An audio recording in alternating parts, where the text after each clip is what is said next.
Hello, everyone. Ex-Wallkill Bethelite here. Let's talk about one of the biggest issues that have to do with Jehovah's Witnesses, and that is the disfellowshipping. If you don't know what disfellowshipping is, basically it's shunning. Shunning is where a religion imposes a rule where if people undergo certain conduct, then no one in that religion will have anything to do with them. They will cast them out. They'll be an outcast. So you're talking mothers not talking to their own kids because their kids were outcast by the religion.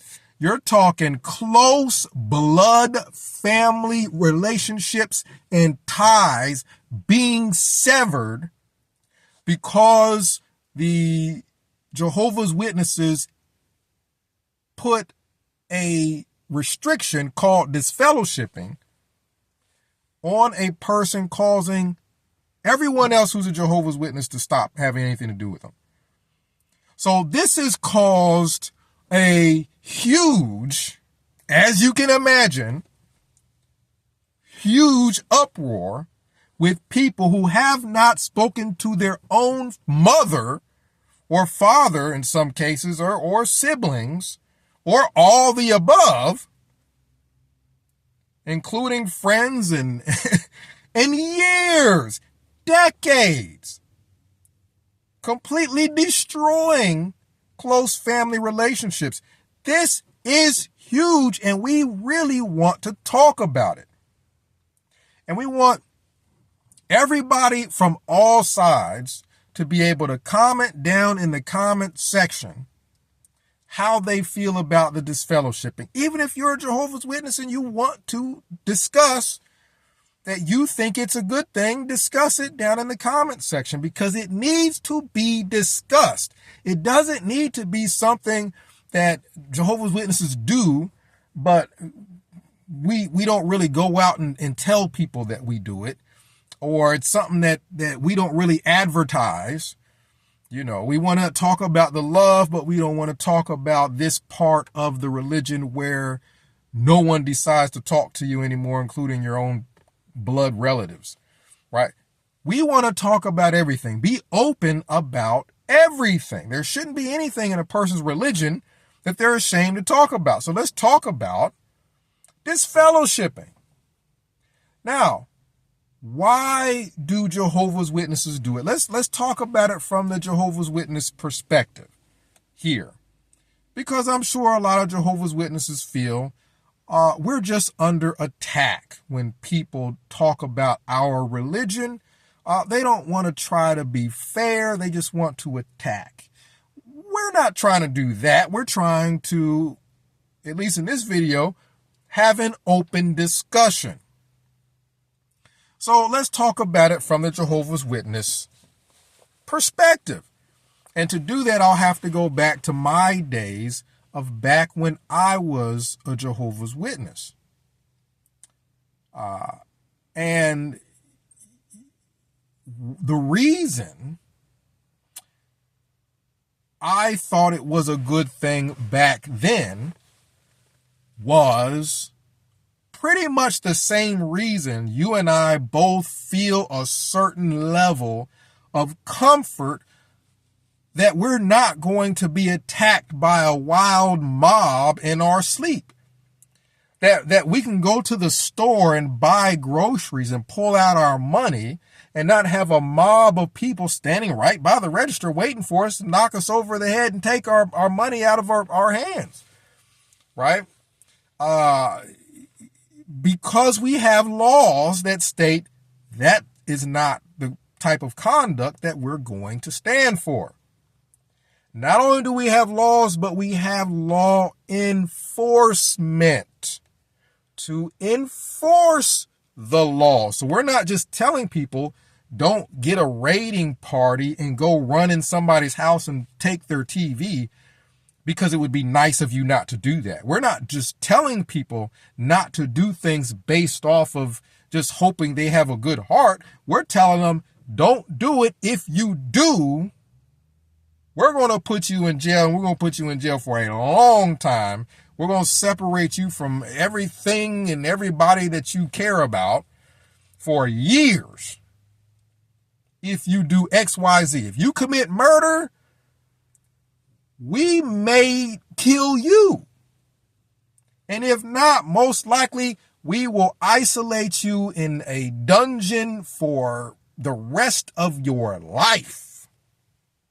That's primarily the reason a lot of us go about our day-to-day affairs with this sense, this inward feeling that there is a certain level of structure in certain things that we shouldn't have to worry about. Well, Jehovah's Witnesses, they can't enforce prison sentences for certain types of conduct. Jehovah's Witnesses can't physically do anything to anybody. The strongest thing that a Jehovah's Witness can do is to impose shunning. Shunning isn't so much a physical act as it is an emotional act, and there isn't a law against it. So that's the harshest thing a Jehovah's Witness can do to a person. That's legal. That's the reason why they do it. So let's say, for example, you have a Baptist church here, Catholic church there, and a Pentecostal church around the corner. Jehovah's Witnesses, just in their culture, automatically feel superior to other churches. They feel that they have a way of enforcing moral standards that other churches can't enforce. So what that does is it creates a euphoria, a feeling. Let's say you go into hopefully this isn't very loud, but I'm about to turn on the AC for a bit here. Let's say you go into a very, very nice neighborhood. What normally is the feeling when you go into this neighborhood? Why do you even call it a nice neighborhood? Usually it's because there's a feeling of, I don't have to worry about being mugged while I'm walking down Fifth Avenue. While I'm walking down the street in Beverly Hills, I'm not worried about a gang coming up and robbing me. So we feel like that's a good neighborhood. This neighborhood is superior to other neighborhoods where you may have to worry about that more so than others. Well, Jehovah's Witnesses have that same type of euphoric type feeling when they go into the Kingdom Hall, when they go into their places of worship. And the reason why they feel this way is because of the shunning or the enforcement of moral standards. That's the reason why. Jehovah's Witnesses have a feeling of, we live a better life because of this shunning. We don't have to worry about, and you know this is true, if you grew up a Jehovah's Witness, you know this is true. We don't have to worry about somebody taking our money when we go into Kingdom Hall. We don't have to worry about a fight breaking out and people knocking each other out in the parking lot when we go to the Kingdom Hall. We don't have to worry about sexual misconduct. When I go to the Kingdom Hall, I don't have to worry about somebody trying to sleep with my wife. You know what I mean? It's a feeling. It's a feeling because, yeah, anything could happen when you're walking down Times Square or you're walking down Fifth Avenue, you're walking down some street in some nice neighborhood. There's nothing to stop it from happening, but we feel law enforcement is stronger there. So we feel safer there. Jehovah's Witnesses feel, there's a feeling of moral enforcement is stronger with us. So we don't have to worry about certain things. So you have millions of people all gathering together with this feeling that they have created a society that is free of immorality to a certain extent. We outcast immorality. We outcast sin. We don't have to worry about anything. It feels good. It feels good. It feels good to go into what Jehovah's Witnesses call an assembly, and you got thousands of people there, and you feel like everybody's on the same page. Everybody's going to be peaceful. Nobody's going to try to do anything sexual. The whole sexual thing is under control here. It feels good.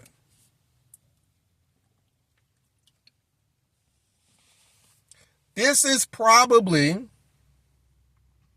the fairest description of shunning and why Jehovah's Witnesses do it that you're ever going to hear. Because there's a lot of pain involved with separating families according to conduct or according to beliefs. So Jehovah's Witnesses want to be around all other people who believe the same way that they do and believe in the enforcement, moral enforcement, shunning anybody that steps outside of the moral code. They want to be around only that, because if they're around only that, they have this feeling, this almost paradise-like feeling. When I was at Bethel, 90% of Jehovah's Witnesses all thought this is paradise. Why? Because you have all Jehovah's Witnesses in one facility. Everyone you work with is a Jehovah's Witness. The people in the halls are Jehovah's Witnesses. Bethel is filled with only Jehovah's Witnesses. So if you get a large group of people together and they all believe in moral enforcement, limiting certain things, enforcing certain conduct, then people feel like they can let the guard down. They can relax. They don't have to worry about certain things. Does that make sense? That some people want to move from certain neighborhoods to other neighborhoods because they feel like they don't have to worry about crime as much in certain places. So that same feeling that the person has when they move out of the hood and they move into this nice gated community is that they're safe. So Jehovah's Witnesses have this shunning policy, not just because there are scriptures about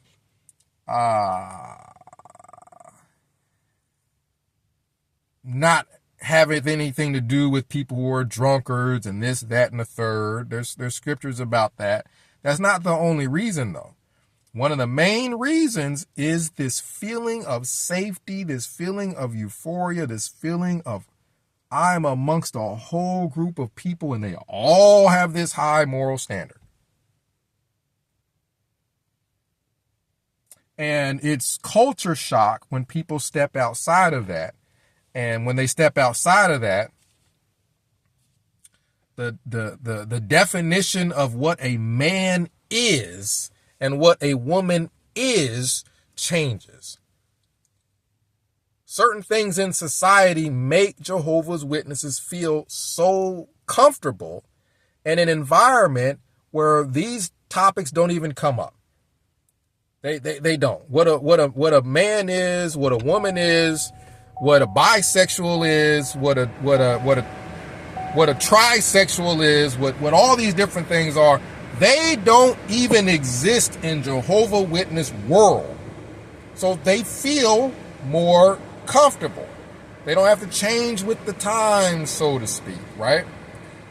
Pronouns and things like that don't even exist in Jehovah's Witness culture, right? It's not supposed to. So we'll talk about the other side of this. But first we want to be fair with Jehovah's Witnesses and say, okay, so this is the reason why you do it.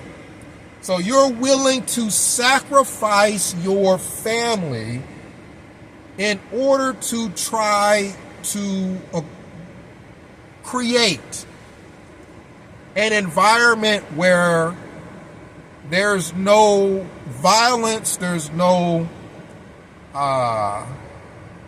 people having sex with everybody else's wives and all this other stuff, and theft isn't going on.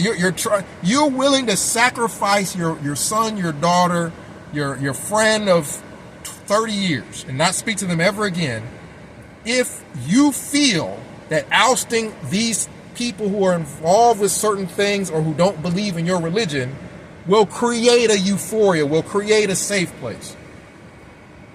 That's an extreme measure, but that's the reason why I think that they do it. Just like there's certain cultures or countries where they will cut off your hand if you steal something.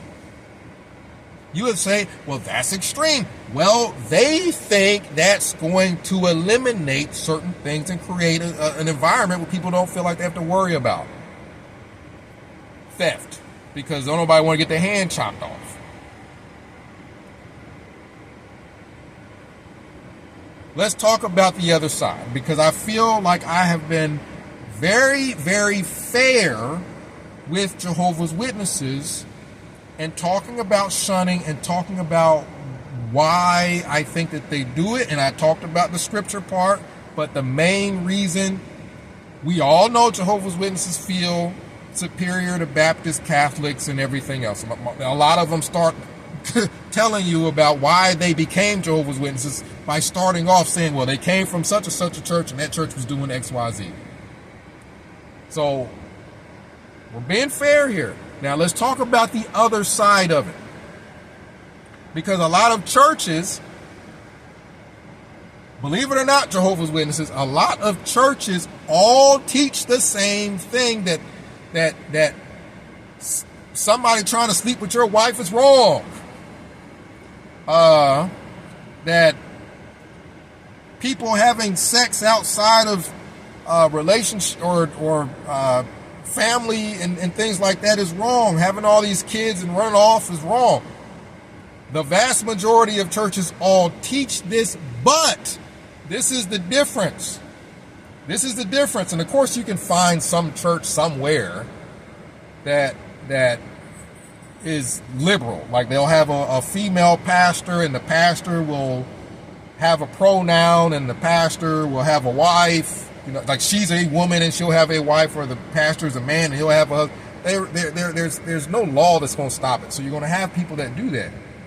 But in general, Jehovah's Witnesses have got to understand they're not the only ones that teach morality. A lot of churches teach morality. Here's one difference, though, is that those churches don't try to enforce morality on people who are not in the hierarchy of the church. For example, the pastor is supposed to conduct himself a certain way. If he doesn't, they can oust the pastor.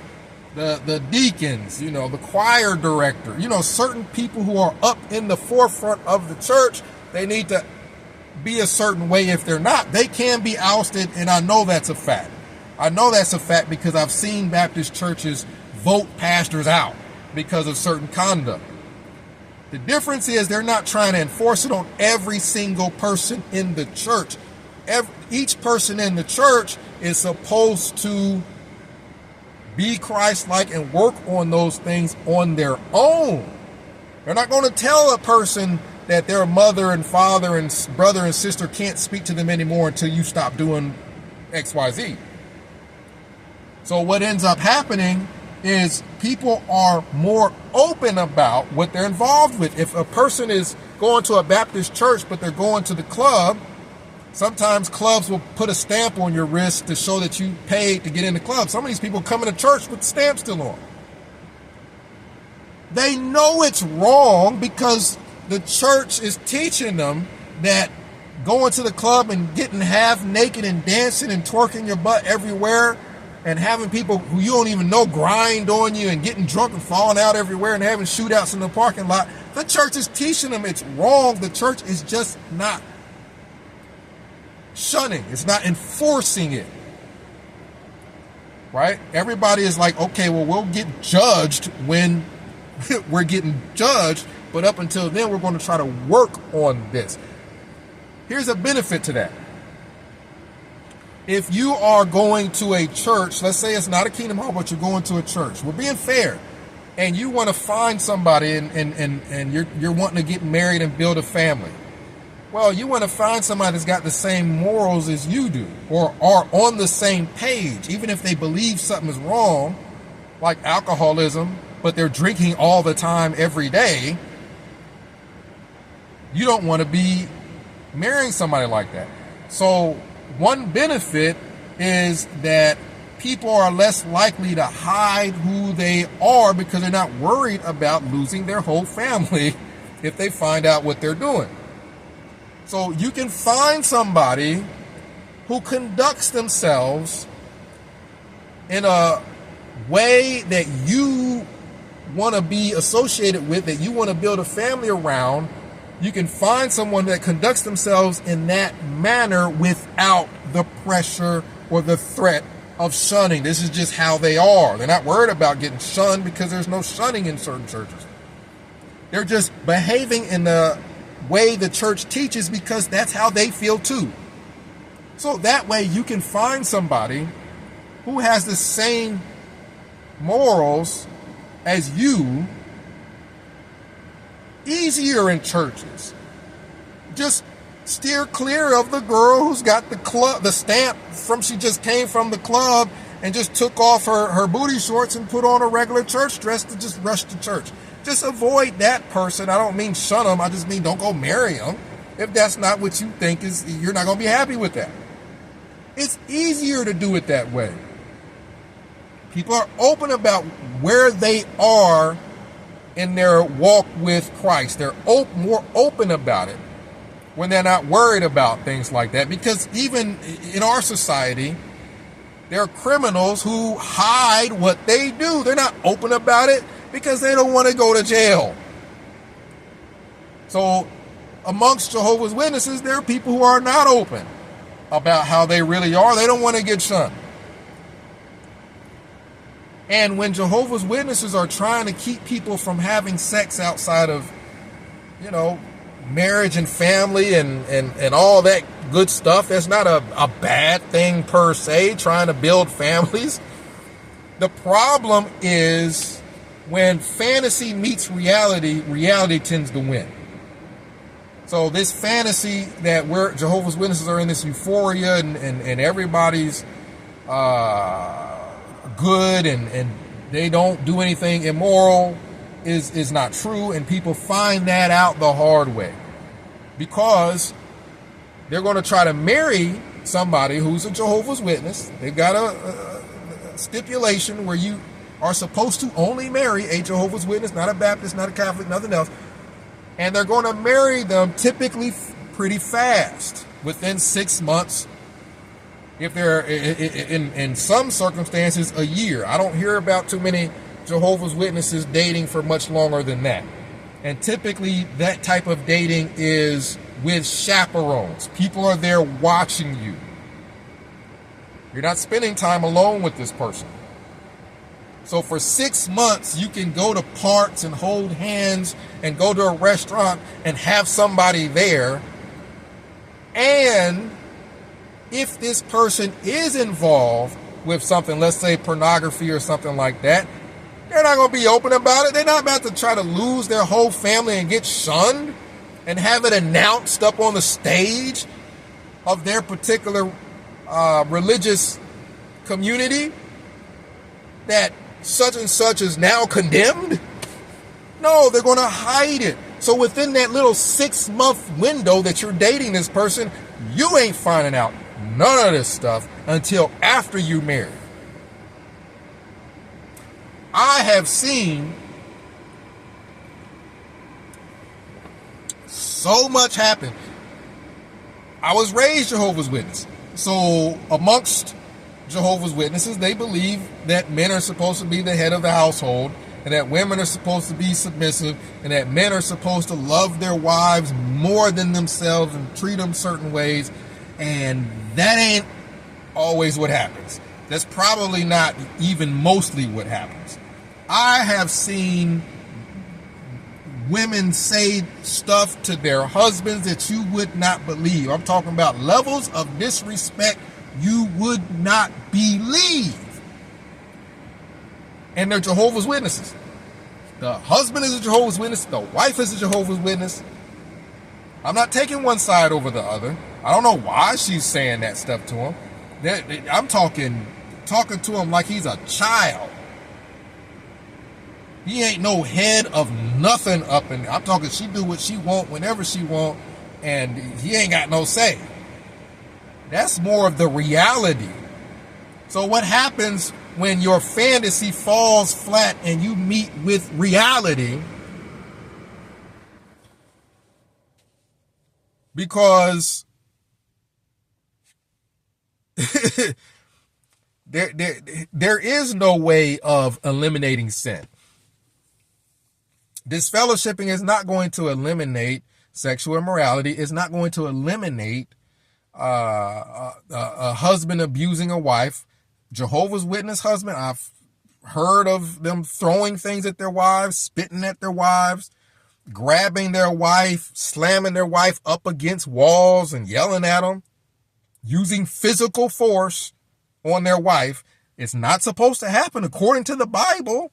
You're supposed to love your wife more than you love yourself. Otherwise, your prayers will be hindered if you treat her wrong. But they sure will slam their wife up against a wall. And one woman said that she got slammed up against a door and her back hit the doorknob. And I'm talking, that ain't supposed to happen. But it does. That's the problem with the shunning. You are casting people out for doing things that you cannot stop from happening. And when it happens and it's an elder doing it, what are you going to do? Tony Morris is no longer in the governing body, but when he was, there was a time where he was buying a large amount of alcohol. If he was going home and drinking that all by himself and getting drunk, what are you going to do about it? He's a governing body member. What are you going to do about it? There's some elder that's going to disfellowship him? No. That's the reality. Is that there is no fantasy world where you just have all these people and they all have good intentions. There are people that have good intentions in all walks of life.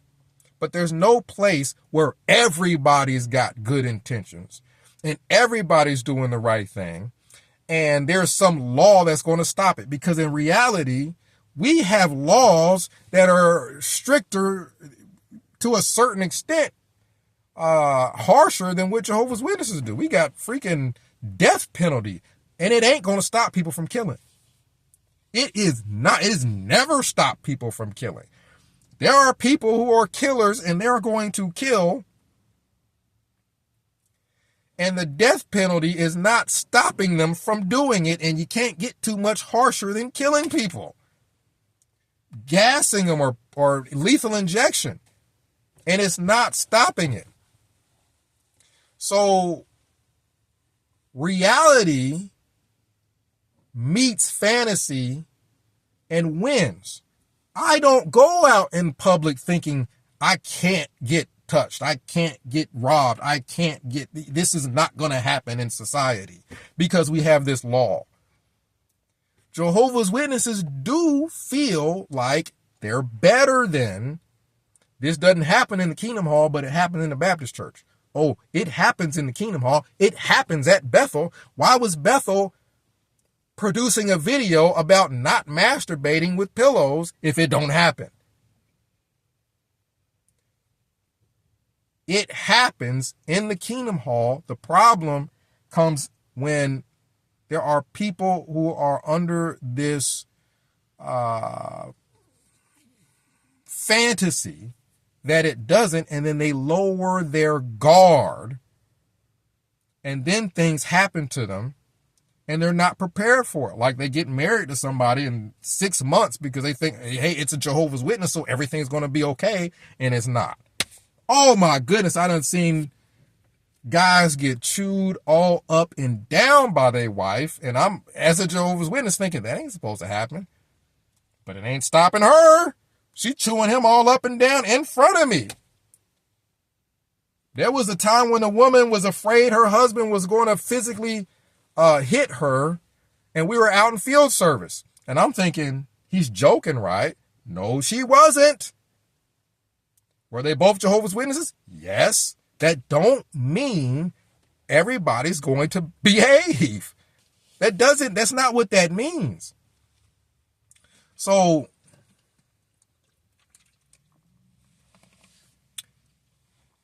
people should be honest and say that striving to live a good life is a good thing. But the concept that if we use shunning, we're going to have a clean religious group, that none of this is going to go on. And if it does, we're going to catch it all of the time and stop it, is not the case. There are people there. I grew up a Jehovah's Witness and my family got a divorce. Now, is not talking to the guy for 6 months about to fix the fact that the whole family was destroyed? No. No, not talking to him for 6 months. I don't know everything that was involved, but not talking to him for 6 months to a year don't make me feel better that the whole family was destroyed. It's irrelevant. So all these things still happen. It still happened. The damage is done. Not talking to him for 6 months didn't do anything. Not talking to him for a year, they may or may not be repentant. You don't know. No one knows. We're just assuming. Me personally, I don't think it's worth destroying an entire family blood relationship to try to stop something that can't be stopped by shunning. It can't be stopped by shunning.